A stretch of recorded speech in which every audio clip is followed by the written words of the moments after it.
Olá a todos, meu nome é Vinícius Costa. Eu estou aqui para poder apresentar meu trabalho sobre objetos de aprendizagem para o estudo de física no ensino fundamental 1. O projeto foi feito com parceria com o Instituto Federal de Goiás, o IFG, e meu professor e orientador, Carlos Roberto da Silveira Júnior. Quais foram as motivações do nosso trabalho? A primeira delas é a capacidade dos alunos de produzir conhecimento. Quando nós olhamos crianças, então no caso aqui, nosso objeto de estudo no ensino fundamental 1, nós sabemos que o aluno ele é criativo. Por ele ser criativo, ele tem capacidade de produzir conhecimento de acordo com as coisas que estão ao seu redor, de acordo com o mundo que ele vive. Porém, a dificuldade dos professores de desenvolver e realizar atividades práticas acabam influenciando negativamente nisso. Ainda mais se formos tomar por base o ensino público, onde os professores eles têm recursos mais limitados para a apresentação com suas crianças. E o incentivo à curiosidade dos estudantes, bem como é o conhecimento acerca das áreas de exatas. Então, nós sabemos que os alunos, eles são criativos. Crianças, elas, por natureza, elas já têm isso dentro de si.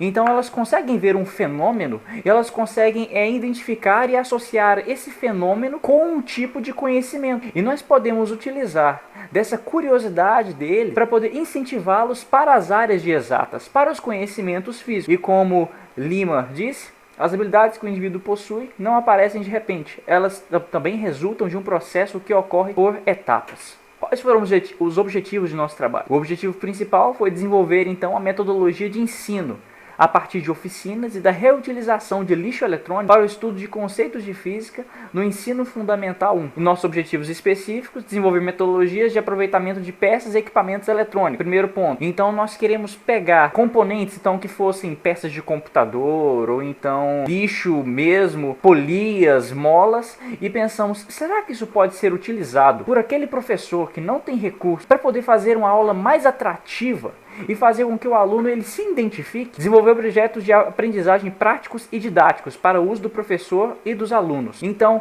o professor, a partir desses objetos novos que ele tem, podem vir do lixo eletrônico ou então de algumas fontes super baratas, será que ele conseguiria desenvolver um método de aprendizagem, um método de ensino para mostrar para os seus alunos e avaliar a utilização dos objetos de aprendizagem na sala de aula? Quais foram os nossos procedimentos metodológicos que nós utilizamos na nossa pesquisa?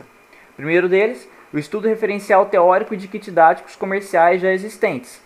Então, nós analisamos os livros e vemos aquilo que já existe no mercado. Será que o professor da rede pública, ou então até mesmo da rede particular, ele não usa por quê? Será que é porque é muito caro? Levantamento de atividades possíveis de serem desenvolvidas. Então, com os componentes que nós temos, o que é possível ser feito? Identificação de peças a serem reaproveitadas.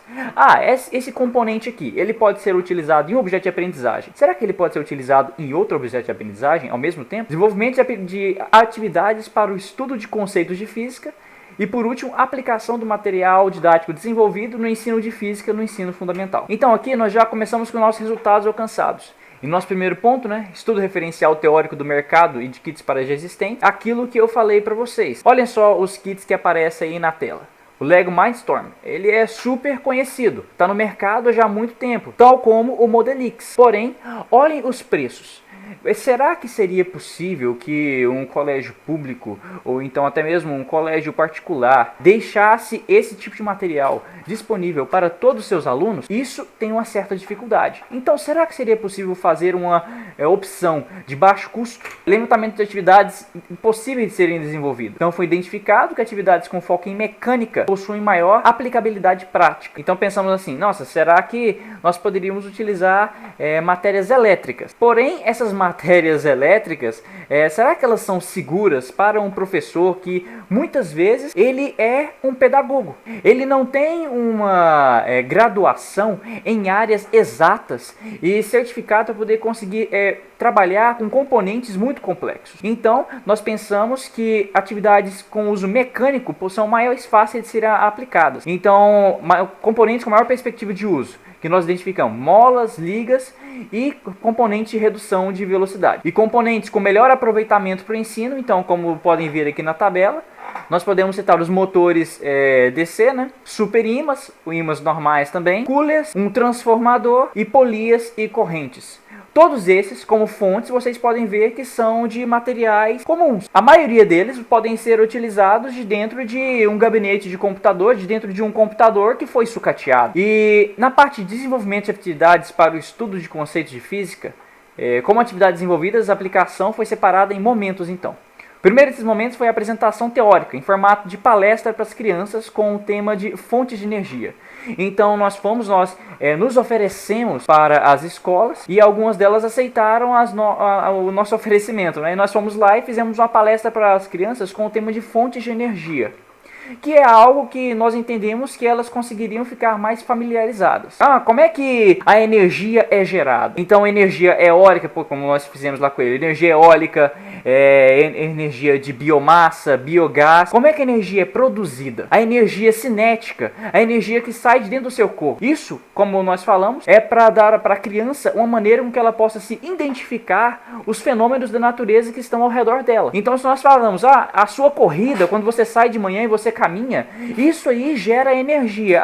Nossa, as crianças sempre ficam extremamente interessadas nisso. Então, fizemos oficina básica, demonstrativa e construtiva no segundo momento. Então, mostrando para as crianças como se constrói esses objetos de aprendizagem. Fizemos também reuniões com professores para a implementação do projeto em demais instituições e desenvolvimento de seminário em conjunto com os professores. Foi perceptível que, para maior aproveitamento, a simplicidade dos experimentos é fundamental. E as crianças devem chegar às respostas dos porquês através da investigação. Experimentos mais simples, como por exemplo, como é que uma mola funcionaria, é aquilo que as crianças conseguem compreender com mais facilidade. E elas mesmas devem chegar a essa resposta por si mesmas, como aconteceu nas oficinas. Nós também desenvolvemos uma apresentação editável, que você pode ver aí pelo QR Code, que é a que eu pessoalmente utilizei nas minhas apresentações sobre fonte de energia. E está disponível para todos vocês, para que vocês possam utilizar também, no caso de alguém ter interesse também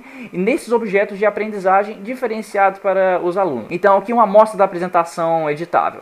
Energia, trabalho, como é que funciona, mostrando para eles o movimento de alavanca, a transformação de energia potencial em energia cinética, mostrando para eles que um arco e flecha, quando você puxa uma corda e você solta, dependendo da força que você solta ela, vai ir mais rápido, vai ir com mais força no lançamento.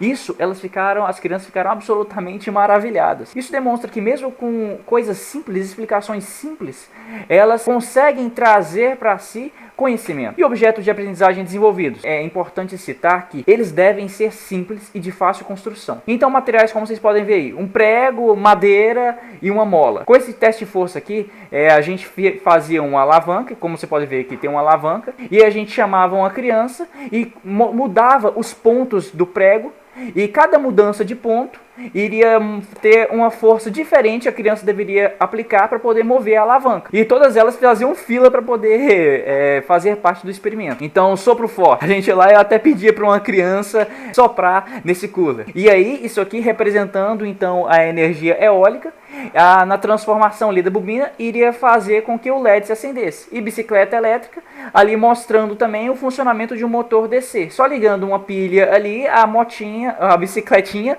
já ia andar sozinha. Um bondinho também. Nesse caso aqui, como vocês podem ver, polias. Ali nós mostramos para as crianças a relação de uma roda maior e uma roda menor, e que aí da diferença de força, e que força e velocidade que cada uma delas consegue produzir. E aqui nós temos a fase do projeto nas escolas. Com esse QR Code vocês podem dar uma olhada em como é que foi feita a nossa apresentação. Alguns momentos chaves. E para trabalhos futuros, aqui que nós pretendemos fazer são cursos de extensão para os professores. Para poder encerrar, né? O desenvolvimento é um processo que se relaciona com a totalidade de estruturas do conhecimento e que a aprendizagem pode ser provocada por situações propostas por um experimento psicológico ou por um professor com referência a algum ponto didático. Então, o desenvolvimento ele está absolutamente ligado com aquilo que nós apresentamos para as crianças. E se nós apresentarmos bem, elas vão conseguir se desenvolver muito mais facilmente, desenvolver o seu senso crítico e, quem sabe, ir para áreas que antes elas não tinham uma pretensão, como as áreas exatas. Muito obrigado e tenham uma boa tarde.